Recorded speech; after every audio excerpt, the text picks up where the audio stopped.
Assalamualaikum warahmatullahi wabarakatuh. Waalaikumsalam warahmatullahi wabarakatuh. Selamat pagi anak-anak. Selamat pagi, Bu. Bagaimana kabar kalian hari ini? Sehat semuanya? Sehat, Bu. Alhamdulillah sehat semua ya. Baik, sebelum kita memulai pembelajaran pada pagi hari ini, alangkah baiknya kita berdoa terlebih dahulu agar materi yang kita dapat bermanfaat dan Ibu harap kalian dapat menyimak materi dengan baik. Oke? Untuk Mbak Najwa dapat dipimpin teman-temannya berdoa. Baik, sebelum kita memulai pelajaran pada pagi hari ini, alangkah baiknya kita berdoa menurut kepercayaan masing-masing. Berdoa mulai.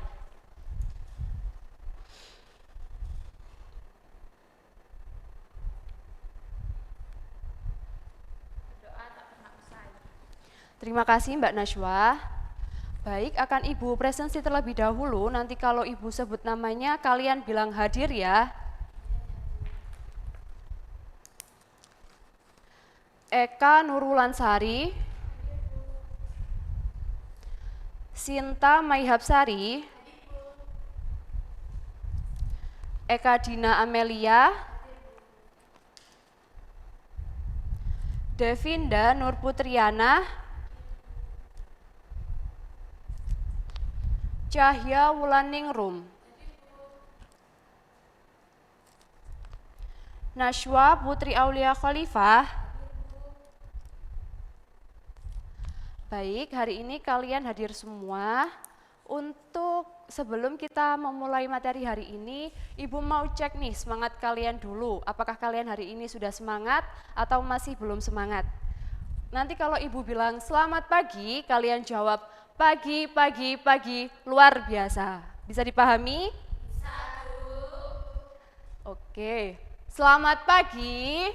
Pagi, pagi, pagi, luar biasa. Wah, masih sangat kurang semangat nih, Ibu mau cek sekali lagi ya. Selamat pagi. Pagi, Pagi, pagi, luar biasa. Oke, karena anak-anak sudah semangat dan Ibu juga sudah semangat dan siap untuk memberikan materi hari ini kepada kalian. Sebelumnya, apa ada yang masih ingat pada pertemuan minggu lalu kita telah membahas mengenai apa? Ya, silahkan Mbak Najwa. pada minggu lalu membahas mengenai pengertian dan jenis alat kantor. Betul sekali, pada pertemuan minggu lalu kita telah membahas mengenai pengertian dan jenis peralatan kantor. Ibu akan ulas sedikit materi minggu lalu. Jadi peralatan kantor merupakan segala jenis benda yang digunakan dalam lingkup perkantoran dengan fungsinya sebagai penunjang efisiensi kerja dan meningkatkan produktivitas. Ada banyak sekali anak-anak jenis-jenis peralatan kantor yang digunakan oleh karyawan dalam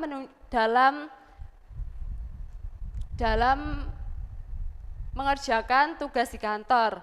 Salah satu peralatan kantornya yaitu ada mesin komputer, lalu ada meja dan kursi, ada proyektor, telepon kantor, ada lemari arsip, printer, mesin fotokopi, dan mesin penghancur kertas.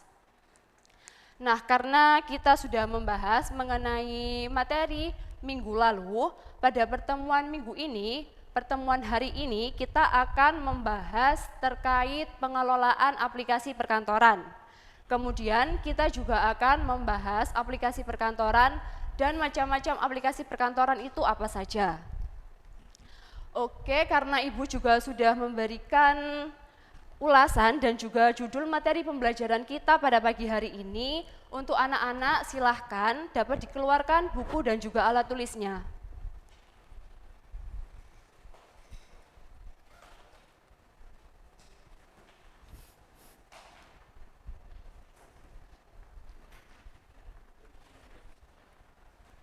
Selamat pagi anak-anak. Masih semangat kan? Nah, Bapak minggu lalu kan sudah sedikit membahas mengenai definisi peralatan dan definisi kantor.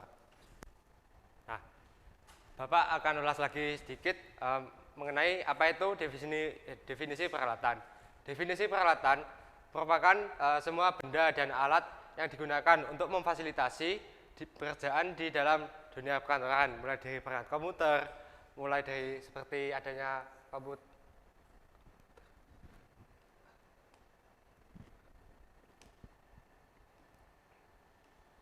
komputer, printer, meja, kursi, hingga alat tulis kantor.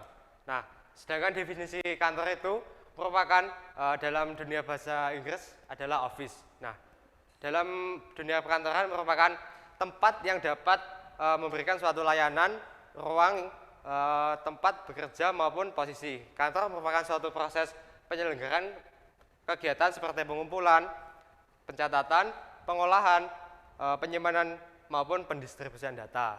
Nah, itu tadi ulasan mengenai minggu lalu.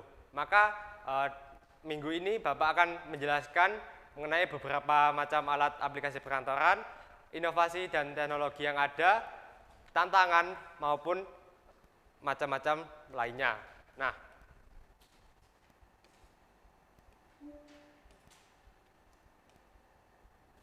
yang pertama adalah teknologi informasi perkantoran.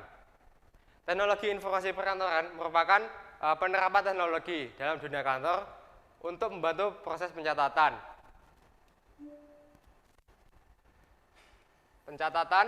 pengolahan, penyimpanan, penyebaran, dan pengiriman suatu informasi. Nah, mengapa sih dunia saat ini merupakan dunia yang sangat-sangat kompleks dan fleksibel? Dan para pengembang itu selalu istilahnya itu up to date informasi dari zaman ke zaman.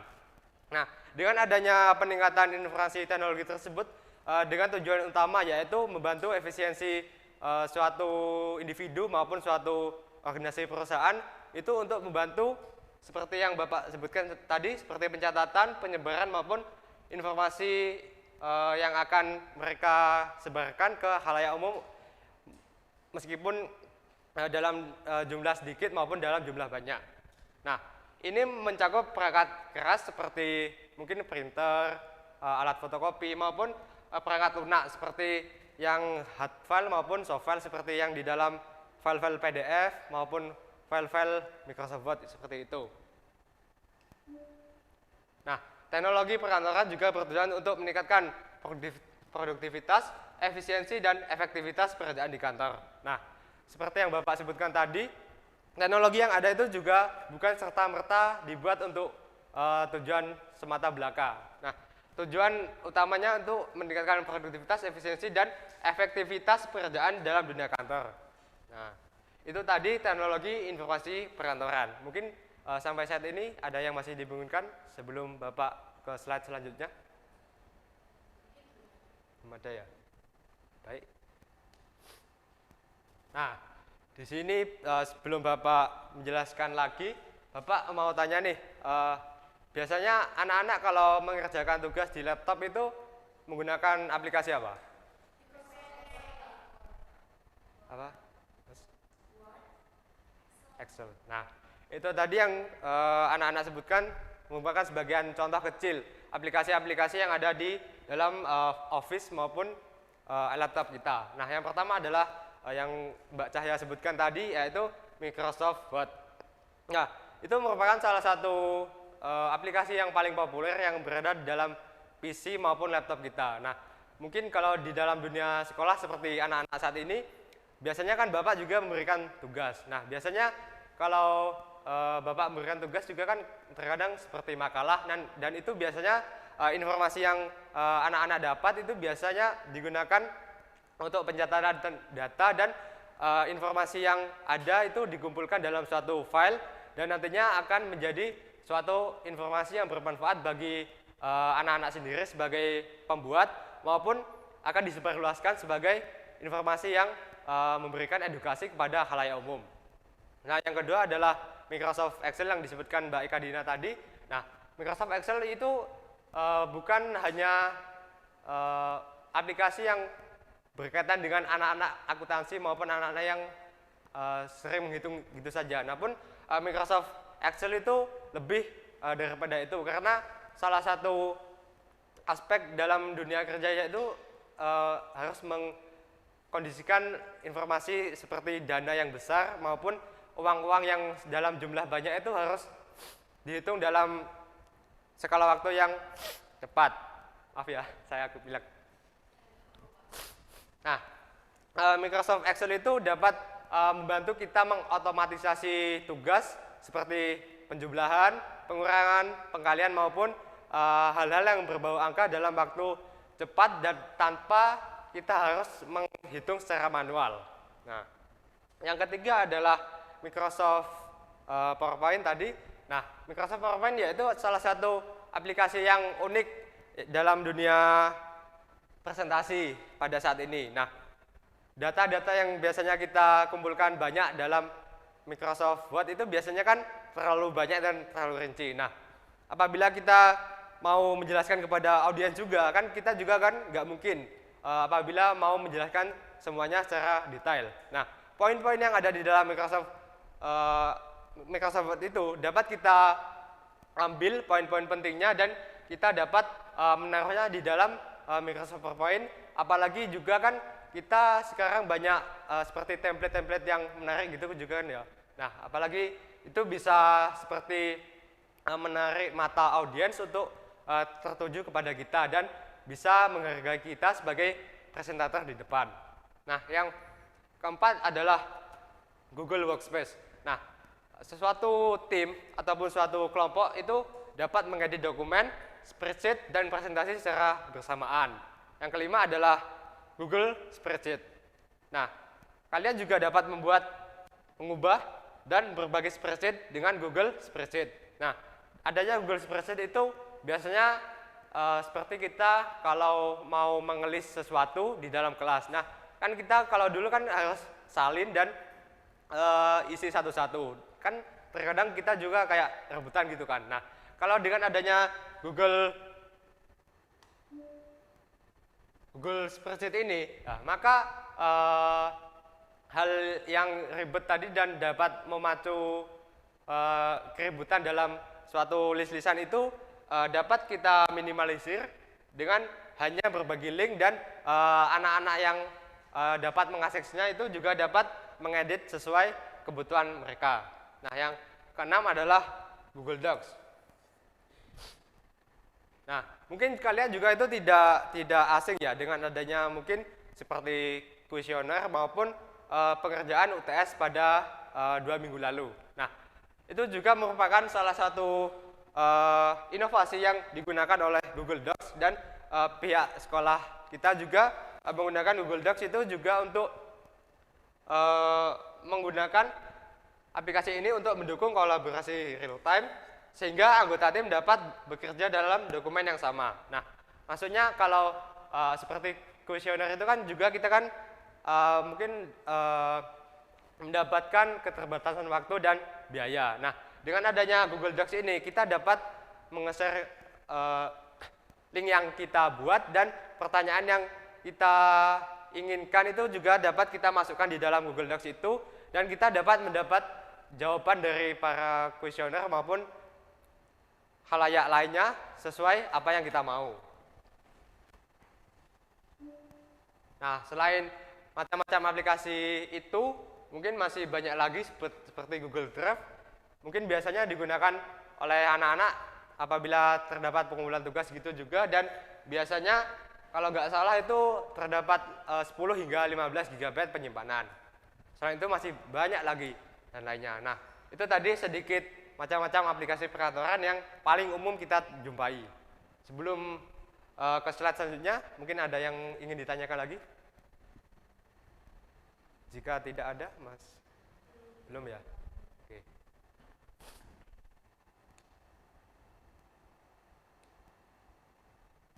Nah, selanjutnya adalah tantangan. Nah, kemajuan teknologi yang kita dapat itu tidak serta-merta memberikan dampak positif dan bisa diterima oleh banyak orang. Nah, terdapat juga tantangan yang mungkin saja menjadi seperti kerikil kecil dan bisa menghambat adanya kemajuan itu. Yang pertama adalah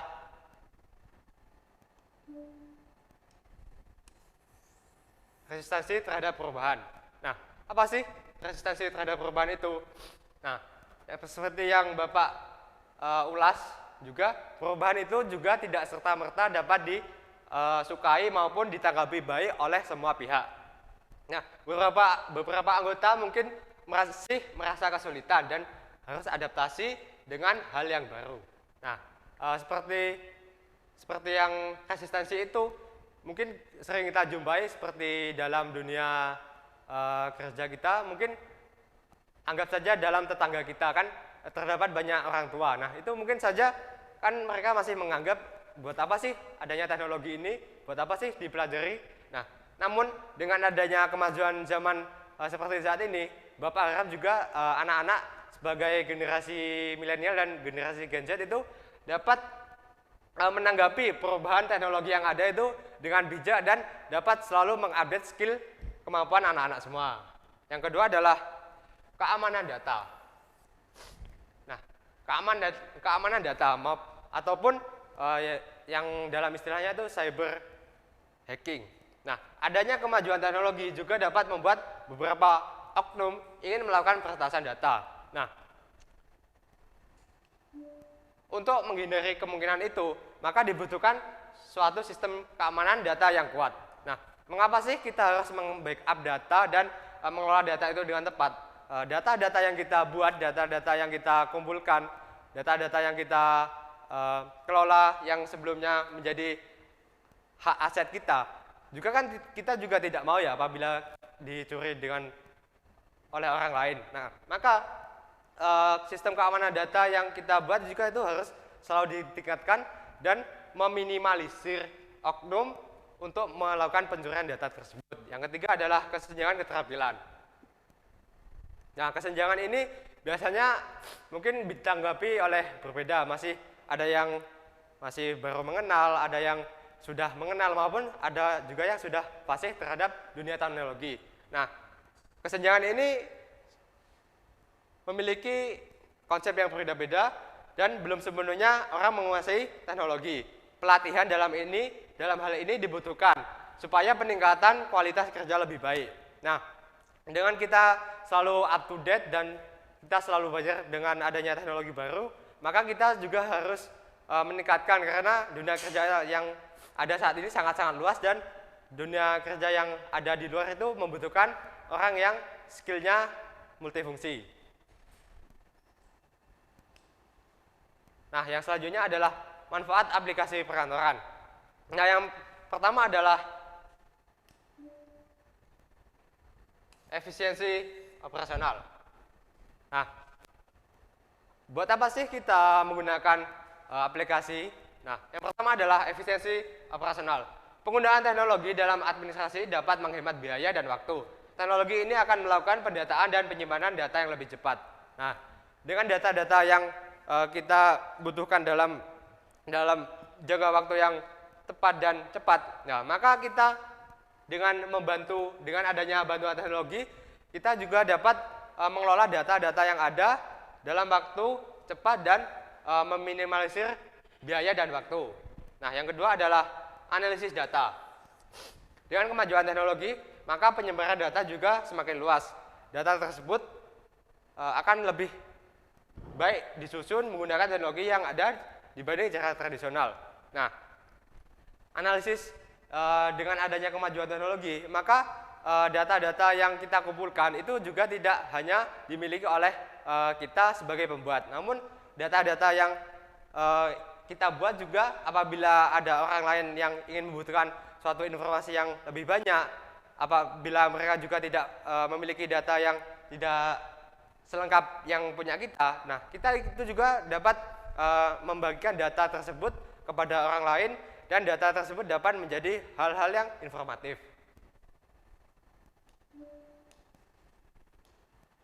Nah, yang ketiga adalah peningkatan transparansi. Nah, mungkin transparansi ini lebih kepada seperti administrasi publik yang ada di mungkin kalian juga mengerti dalam dunia kantor maupun di dalam dunia pelayanan publik. Nah, dengan adanya teknologi ini, sistem yang ada mungkin saja melakukan cek data secara berkala sesuai waktu yang ada. Ini dapat dijadikan alat kontrol dan menguji kebenaran data tersebut. Nah, data-data yang ada dapat membuat kita sebagai masyarakat yang awam dan tidak mengetahui data tersebut menjadi suatu pengawas dan mengecek validasi kebenaran data tersebut. Yang keempat adalah mengurangi kesalahan. Nah, dengan data yang banyak itu apabila kita menggunakan teknologi juga dapat mengurangi kesalahan yang ada.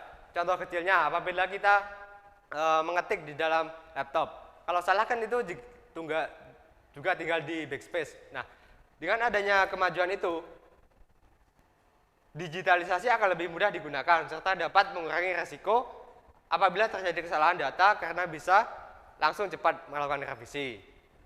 Nah, itu tadi 4 macam manfaat aplikasi perkantoran. Apakah ada yang ditanyakan lagi? Belum ada ya. Nah, selanjutnya adalah inovasi dalam dunia teknologi perkantoran. Nah, di dalam dunia yang sangat kompleks ini terdapat selalu inovasi yang berkembang dari tahun ke tahun. Seperti yang pertama adalah kecerdasan buatan atau AI.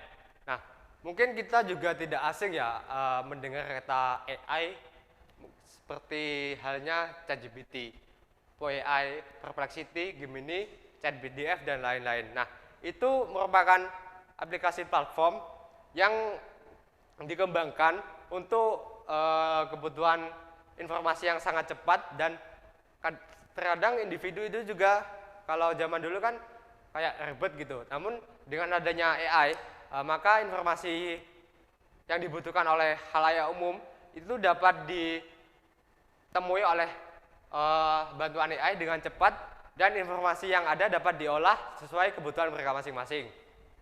Nah, yang kedua adalah Internet of Things atau IoT. Nah, ini merupakan aplikasi penghubung layanan yang ada di kantor. IoT memungkinkan sistem kerja kantor yang lebih mendalam dan efisien. Nah, yang ketiga adalah manajemen cloud. Nah, mungkin manajemen cloud ini tidak beda jauh dengan Google Drive. Nah, manajemen cloud mengubah cara kita menyimpan dan mengakses data. Dengan adanya koneksi internet, penyimpanan yang kita buat tadi dapat kita kelola lebih efisien dan real time, dan orang-orang yang memiliki akses terhadap manajemen cloud ini dapat melakukan kolaborasi real time yang lebih cepat dimanapun mereka berada. Nah, manajemen cloud ini juga merupakan suatu sistem yang sangat-sangat baik dan apabila kita telah menggunakan data dan mengumpulkan data dalam jangka waktu yang banyak maupun data yang ada kita juga banyak itu dapat kita backup di dalam manajemen cloud ini. Nah, itu inovasi aplikasi perkantoran. Mungkin ada yang ditanyakan lagi? Belum. Nah, tadi kan Bapak sudah menjelaskan sedikit mengenai macam aplikasi, inovasi, tantangan, dan lain-lainnya. Nah, Bapak selanjutnya akan membuka sesi diskusi tanya-jawab. Apabila anak-anak terdapat pertanyaan, bisa disiapkan pertanyaannya dan disampaikan kepada Bapak.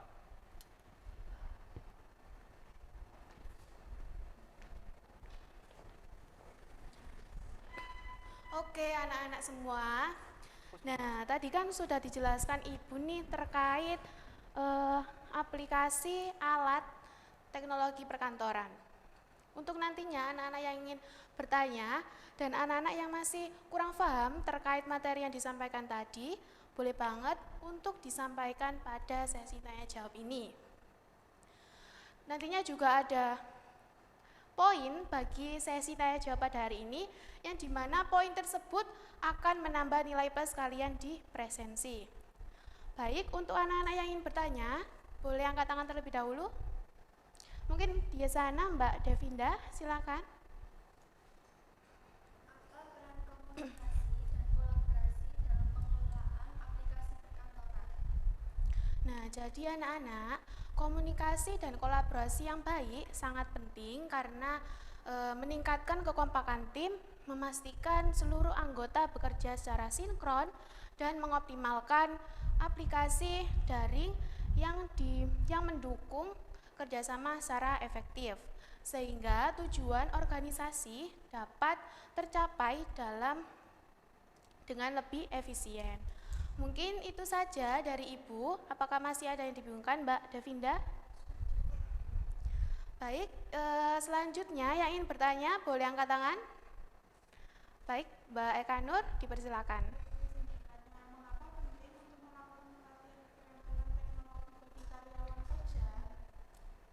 Nah, jadi pelatihan keterampilan teknologi itu penting agar karyawan mampu mengoperasikan sistem dan aplikasi yang digunakan, meningkatkan keterampilan digital, dan mampu mengoperasikan dan mampu beradaptasi dengan perubahan teknologi yang mendukung lebih efektif.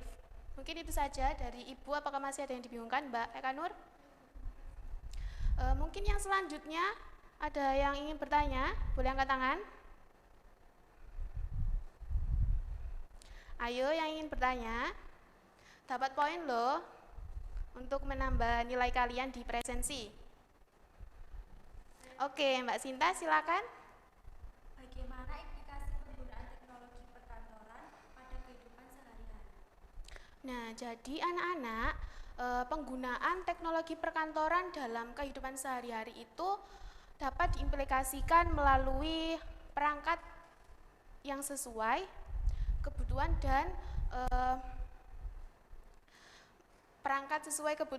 dan otomatisasi tugas untuk mendukung pekerjaan, implementasi sistem penyimpanan dan pengelolaan data seperti Google Drive dan Microsoft Office, serta peningkatan keterampilan digital individu.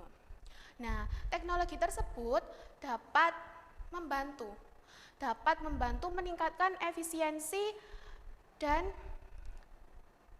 mendukung komunikasi yang lebih baik, serta mendukung aktivitas administratif dan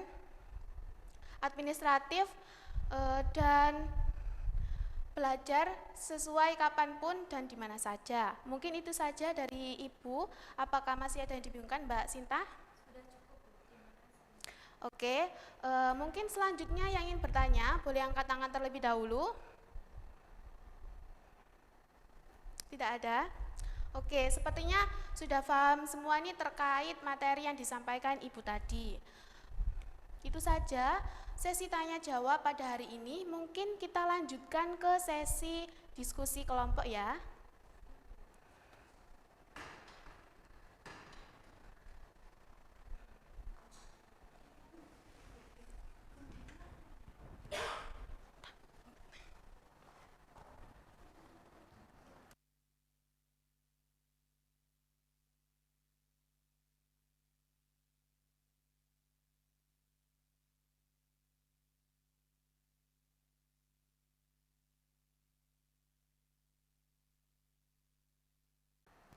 Baik, apakah sudah bisa difahami terkait materi-materi yang sudah dijelaskan tadi? Sudah, Bu. Baik, karena sudah mengerti dan sudah paham terkait materi-materi yang sudah dijelaskan tadi, kita langsung masuk aja ke sesi diskusi. Nah, di sesi diskusi ini kita akan Ibu akan membagi menjadi dua kelompok. Yang pertama kelompok 1 dan kelompok 2. Untuk kelompok 1 berada di sebelah kanan Ibu dan kelompok 2 berada di sebelah kiri Ibu. Baik, karena sudah berada di kelompoknya masing-masing, Ibu langsung masuk aja ke materinya, yaitu tentang pengelolaan alat dan aplikasi perkantoran. Jadi nanti tugas kalian adalah silakan membuat presentasi singkat mengenai aplikasi-aplikasi perkantoran seperti Microsoft Office, Google Drive, dan juga lain-lain, dan juga manfaatnya dalam dunia kerja. Jadi silakan untuk berdiskusi. Dimulai dari sekarang. Apakah 10 menit cukup untuk berdiskusi? Cukup. Baik, silakan.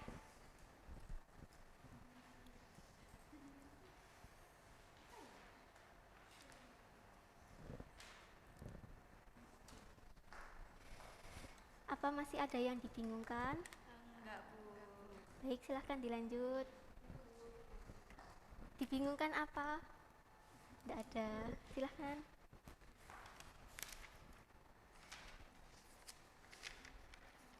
Apa masih ada yang belum paham? Sudah, Bu. Baik, dilanjut.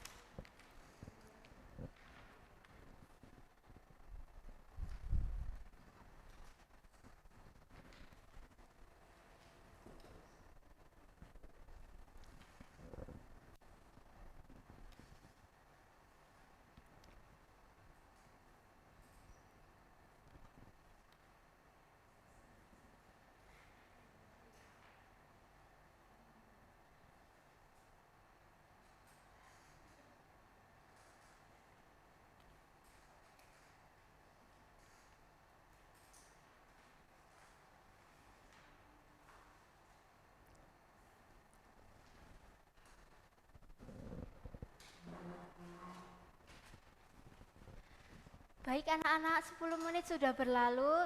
Silakan untuk mempresentasikan hasil diskusinya. Untuk kelompok 1, apakah sudah siap untuk mempresentasikan hasil diskusinya? Sudah, Bu. Untuk kelompok 1, siapa yang ingin mewakilkan kelompoknya? Ya, silahkan Mbak Eka.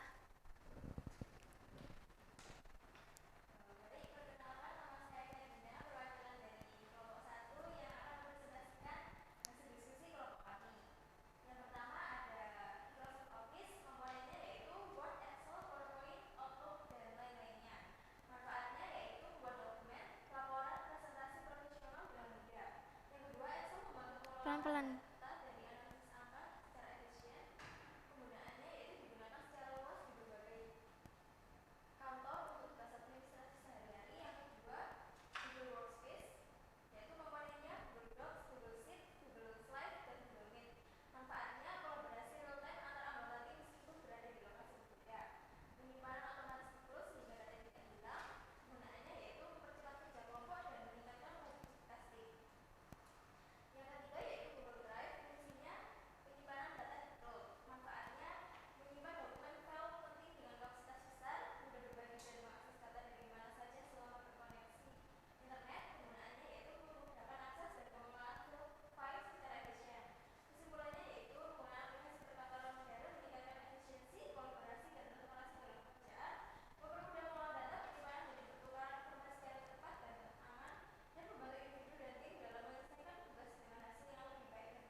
Baik, beri tepuk tangan untuk Mbak Eka Dina.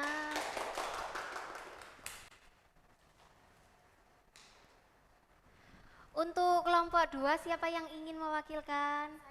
Baik, silakan Mbak Cahya. Baik, sebelumnya perkenalkan saya Cahyola Guntur, perwakilan dari kelompok 2.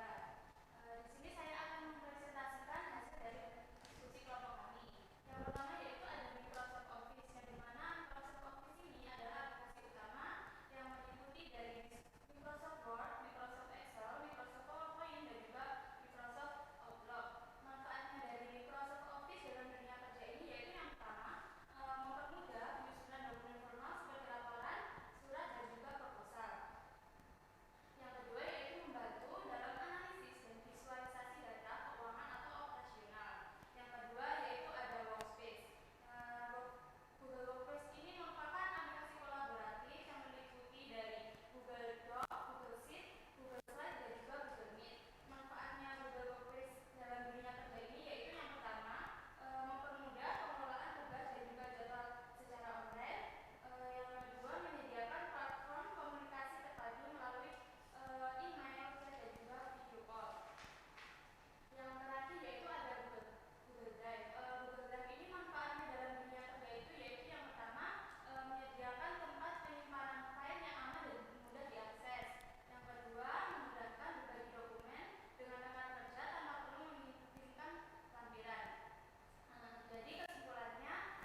Baik, beri tepuk tangan untuk Mbak Cahya.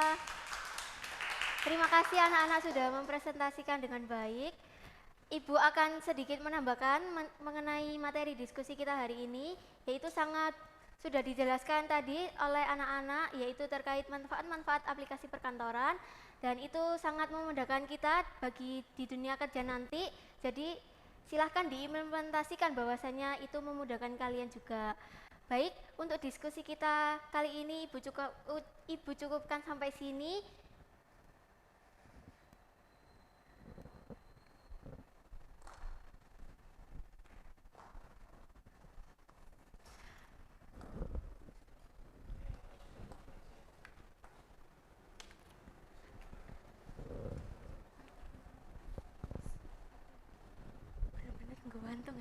Bagaimana anak-anak penjelasan pada pagi hari ini? Sudah paham semua? Baik, kalau sudah paham semua, apa ada yang bisa memberikan sedikit kesimpulan kepada Ibu terkait pembelajaran kita pada pagi hari ini? Baik, silahkan Mbak Najwa. Kesimpulan pada pagi hari ini, pengelolaan aplikasi perkantoran sangat penting untuk mendukung kelancaran dan efektivitas kerja di kantor. Dengan pengelolaan yang baik, penggunaan teknologi perkantoran dapat memberikan manfaat besar seperti meningkatkan produktivitas, menghemat waktu, dan memperlancar komunikasi antar tim. Teknologi perkantoran kini sangat mudah diakses dan dapat diterapkan dalam berbagai aktivitas sehari-hari. Untuk meningkatkan efisiensi dan kualitas kerja, penggunaan perangkat yang tepat seperti komputer yang sesuai kebutuhan sangat penting agar pekerjaan dapat berjalan lancar dan optimal. Kita beri aplaus dulu dong untuk Mbak Najwa. Dari apa yang telah disimpulkan tadi oleh Mbak Najwa, Ibu ingin menambahkan sedikit kesimpulan lagi, yaitu kita harus memiliki penguasaan keterampilan dalam penggunaan Microsoft Word, Microsoft Excel, maupun PowerPoint. Itu akan membantu untuk memaksimalkan dalam pemanfaatan teknologi tersebut. Dikarenakan keterampilan digital saat ini secara terus-menerus mengalami peningkatan, sehingga seorang karyawan yang ingin bekerja di kantor maupun seorang karyawan yang bekerja di kantor harus memiliki keterampilan tersebut dan siap untuk menghadapi perubahan teknologi yang begitu cepat. Dan diharapkan mereka juga dapat memanfaatkan fitur-fitur baru yang telah disediakan untuk menunjang pekerjaan mereka di kantor. Oke, karena itu tadi pertemuan kita pada pagi hari ini. Apa yang telah kita pelajari pada pagi hari ini, anak-anak silahkan dapat dipelajari lagi dan dipahami di rumah ya. Kalian bisa memanfaatkan handphone kalian untuk mencari di Google, dan jika kalian berkenan bisa langsung bertanya kepada Ibu. Oke, untuk materi minggu ini kita sudah selesai, dan pertemuan minggu depan kita akan membahas mengenai otomatisasi perkantoran. Dapat dimengerti anak-anak? Kalian bisa pelajari dulu di rumah materi tersebut. Nanti Ibu akan, sebelum memulai kelas, Ibu akan menanyakan kepada kalian terkait materi tersebut. Mungkin itu saja pertemuan kita pada pagi hari ini. Untuk anak-anak tetap menjaga kesehatannya ya. Sekian, sampai jumpa di pertemuan minggu depan. Saya akhiri, wassalamualaikum warahmatullahi wabarakatuh. Waalaikumsalam.